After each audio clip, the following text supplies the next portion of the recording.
Nahimasmasan ng tanong na yon si Gaston. Marahan na namang hinaplos ang ulo ni Brixton. Matapos na ibaba na niyang suot nitong damit na tumatakip sa kanyang sugat sa tiyan, dala ng operasyon. Hindi inalis ni Brixton ang tingin sa mukha ng ama. Hinihintay niyang sagutin nito ang tanong niya kung sino yon.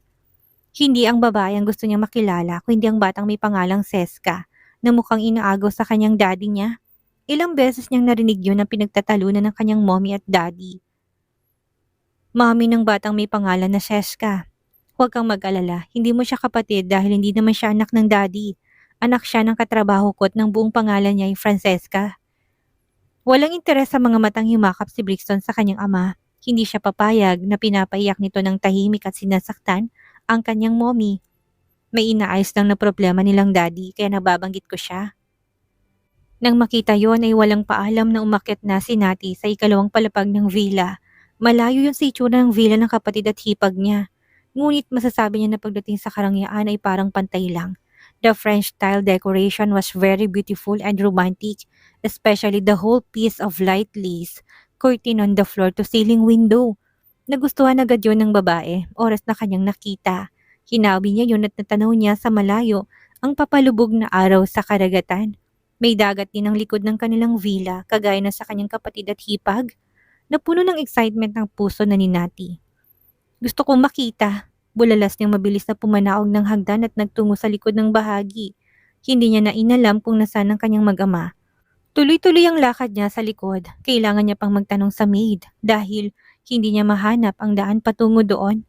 Paniguradong open space yun kagaya na kina Krisa. Sa mga sandali pa lang na yun ay gusto niya nang patawadin agad si Gaston. Nakakainis. Bakit ang bilis mapawi ng galit ko sa kanya? Nang marating niya na ang likod ng villa ay pigil ang hiningang tinanaw niyang malayong dagat.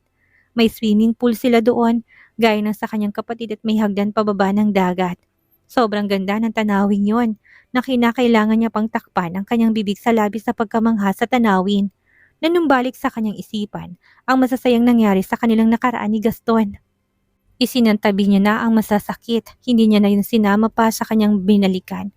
Nararamdaman niyang walang katulad na kapayapaan sa kanyang puso. Ipinikit niya ang mga mata. Susundin niya bang hiling ng kuya Nick niya na muli niyang bigyan ng chance si Gaston? Paano kung ulitin itong saktan siya? Paano yon? Sabi nga ni Lord, hindi dapat inaalala ang future at dapat ini-enjoy lang ngayon ang present. Hindi pumalag si Nati nang maramdaman niya na may yumakap sa kanya mula sa likuran. Sa paraan pa lang ng pagyakap nito at amoy na humahalimuyak niyang pabango, batid niyang si Gaston lang din yon. Nagustuhan mo bang villa natin, Natalia? Mainit ang hiningang bumulong nito sa punong tenga niya. Hindi sumagot si Nati ngunit nakita naman ni Gaston sa kanyang reaksyon na nagustuhan niya. Hindi sa ginagaya kong villa ng kapatid mo at pamangkin ko kaya ganito. Pero kasi alam ko kasi na gusto mo na palaging maglangoy at ang makitang magandang tanawin ng paglubog at pagsikat ng araw. Hindi pa rin nagsalita si Nati na parang may bikig na nakabara ngayon sa kanyang lalamunan. Anong gusto mong pagkain natin sa dinner? Ipapaluto ko. Napakurap na ng kanyang mga mata si Nati. Hindi pa rin kinala sa mga bisig ni Gaston na nakayakap sa kanya mula sa likuran. Pinag-iisipan niyang mabuti kung tatanggalin yun o hahayaan na lang din na muna. Si Brixton, nasa playroom, binabantay ng isa sa mga maid. If ever nabibigyan kita ng chance at hiniling ko sa'yo na magpakasal tayo bukas, papayag ka ba? Muling subok ni Nati. Kung hindi to papayag, itutuloy niyang galit niya dahil wala naman pala itong plano pa rin. Kahit ngayong araw, pwede tayong magpakasal kung gugustuhin mo. Unahin natin ang pagguha ng certificate at isunod na lang natin ang wedding ceremony. Total maraming kailangang asikasuhin. At least hindi ka na mag-aalala. Hindi ba't ganun din naman ang ginawa ng kapatid mo ni Krisa? Napaawang ng bibig ni Nati na biglang humarap kay Gaston. Tama bang narinig niya? Hinahamon siya nito? Pagbibigyan niya ba? Paano kung bagong wedding ceremony ay may nangyari na naman sa kanila? At least kasal na sila.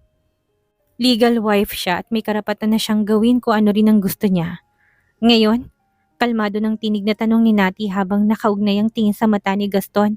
Tumasang isang kamay nito upang itago lang ang ilang hibla ng kanyang takas na buhok sa likod ng kanyang tenga. Dala yun ng marahang ihip ng hangin. Lalong gumanda pa si Nati sa paningin ni Gaston, lalo na't ang background noon ay ang papalubog at nakangiting araw sa likod niya. Naluluhang ngumiti ito. Oo, ngayon, pwede mong tawagan ng kapatid mo, ang parents mo. Bukas. Gusto ko bukas na bukas. Alright, bukas magpapakasal tayo sa judge. Sinati na ang kusang yumakap at humalik kay Gaston na niyakap lang siya ng mahigpit. Hindi na nagulat si Nick. Kinabukasan na makatanggap ng tawag sa kanyang kapatid at pinapapunta sila ni Krisa. Gulat naman ang romiso sa mukha ng mag-asawang Bentacourt na nagtatanong ng mga mata. Walang pagsignal naman ng tuwa ni Doña Josefina na kasama si Vanji na gumagamit pa ng chopper. Kita mo na, Krisa, pagpaparinig ni Nick nang malaman ng kanilang plano. Tumawa lang si Krisa at hindi na nagbigay pa ng anumang komento.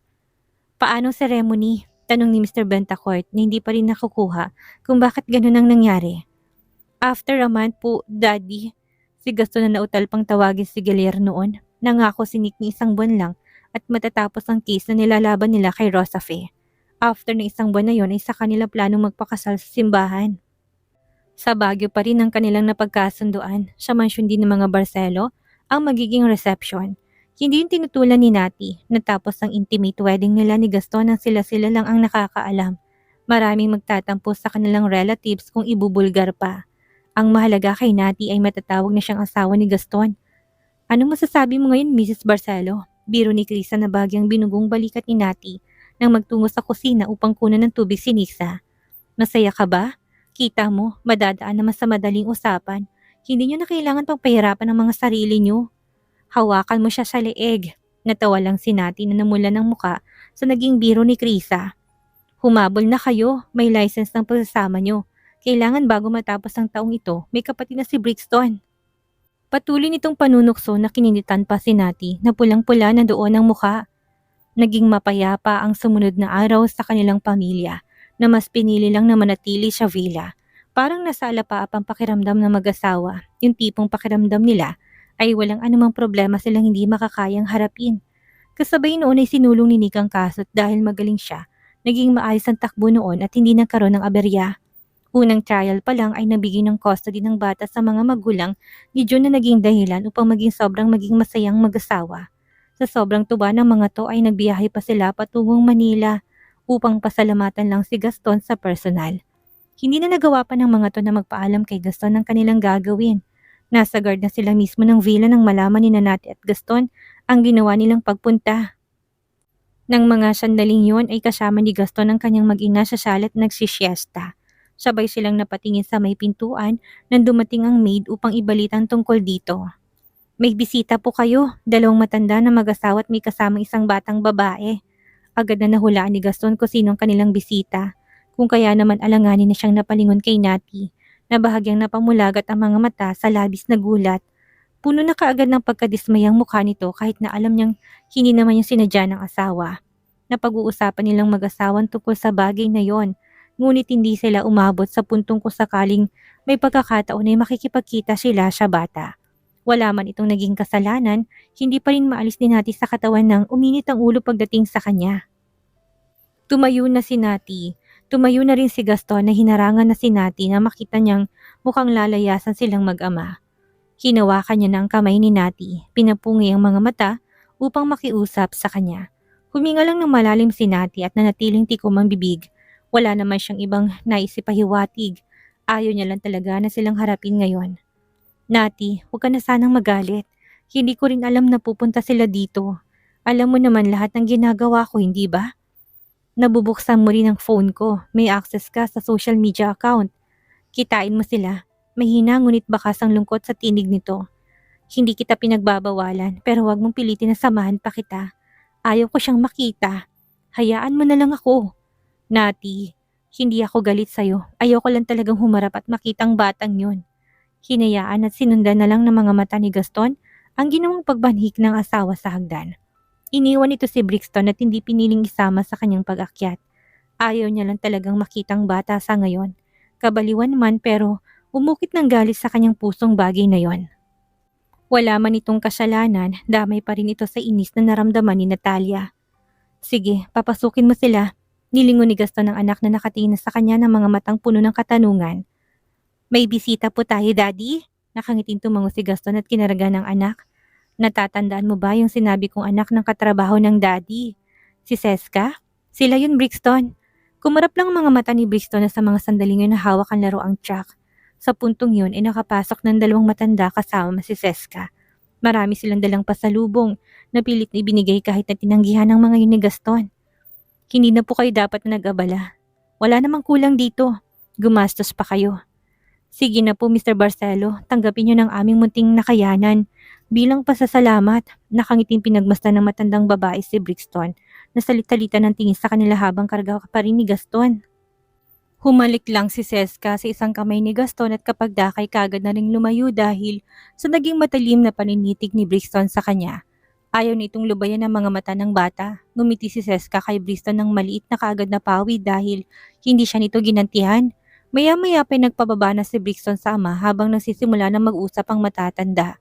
Walang ano-ano, mabilis na lumapit si Brixton. Natakot naman si Seska na kaagad nagtago sa likod ng kanyang lolo at kumapit na sa lilay ng suot nitong damit. Hug! Bukas na ni Brixton ng kanyang dalawang munting mga bisit para sa kanya. Please hug! Napahagalpak na si Gaston ng tinurang yun ng anak. Binalingan niya na si Seska. Sige na Seska, bigyan mo na ng hug si Brixton. Good boy yan. Napipilitang lumapit si Seska na hinayaan siyang yakapin ni Brixton. Laro tayo! Hawak ni Brixton sa isang braso ni Seska na nagulat sa ginawa nito. Bago pa makaangal si Seska ay kagad na siyang hinila ni Brixton patungo sa kanyang playroom. Nilabas itong kanyang mga laruan na madalas nilang laruin ng pinsan niyang si Nixa. Natuwa pang mga matatanda na makitang mukhang magkasundo naman ng dalawang bata na nasisilip nila sa nakabukas na pintuan. May mga maid na sumunod upang bantayan ng dalawa. Gusto mo bang maging daddy ang daddy ko? Magkarap na silang makasalampak sa sahig noon na tabalang mga mata sa kanilang laruan. Maligayang tango ni Seska. Idi ibig sabihin gusto mo ring maging mommy ang mami ko. Saglit na nag-isip si Seska at bahagyang umiling, tumigil sa paglalaro si Brixton. Nagtatanong ng kanyang mga mata kung bakit ayaw nito maging mommy, ang kanyang mommy na pretty. Bakit? Kapag ginusto mo maging daddy ang daddy ko, dapat gusto mo ring maging mommy ang mommy ko. Bakit ayaw mo maging mommy ang mommy ko? Pretty naman siya. Kumibot-kibot ng bibig ni Seska na nakatingin sa magkasalubong na kilay ni Brixton. Kasi may mommy naman ako. Sinamaan na siya ni Brixton ng tingin. Dumukwang siya palapit kay Seska at kinuha ang isang braso nito. Walang ano-ano ay biglang kinagat niya yun na naging dahilan upang malakas ng matungal ng iyak si Seska. Napasugod ng matatanda sa playroom at nakitang bakas ng ngipin ni Brixton sa braso ni Seska na namumula. Napanganga si Gaston na binuhat na kaagad si Brixton na sa mga sandaling yun ay masama pa rin ang tingin kay Seska na tumigil na ring umiyak. Brixton, bakit mo siya kinagat? Kasi gusto kanyang maging daddy, tapos ayaw niya namang maging mommy si mommy. Dahil may mommy siya, anong gusto niya? Kukunin ka niya sa amin ni mommy? Hindi yun pwede. Puno ng paumanhin na yumukod ng dalawang matanda na tinignan ng kanilang apo. Seska, uwi na po tayo lola. Gusto ko na umuwi. Nahikbing sambit ni Seska na hindi na makatingin ng diretso sa kanilang mag-ama. Ayoko na dito. Uwi na po tayo lola. Uwi na tayo. Alis na tayo. Brixton, bad pa rin ang manakit. Tanging nasabi ni Gaston. Marami pa sanang nais na sabihin ng dalawang matanda, ngunit hindi na nila nagawa yun ng dahil sa pagpupumilit ni Seska na umalis na. Marami ring nais na sabihin sila kay Gaston, gaya na lang na nais nilang iwan ng bata kay Gaston at ito na lang ang magpalaki. Sa tingin nila ay mas mapapabuti ang bata at maalagaan din siya ng mabuti. Isa pa, meron tong kalaro. Pasensya na Mr. Barcelo. Inihati sila ni Gaston sa labas at pagbalik niya ay nakita niya si Brixton na prenting nakahiga na sa sofa. May hawak na fairy tale book. Akala mo hindi nangangagat na natutunan niya pa kay Nixa. Nilagpasan niyang anak, hindi niya ito sinita at pinagalitan dahil away bata lang naman din ito. Pumanik siya sa ikalawang palapag kung saan tagpuan niya si Nati na nakahiga sa kama. Hawak ang phone at tabalang nag-check ng mga unread emails niya. Nilingon niyang asawa ng bumungad ito sa pintuan.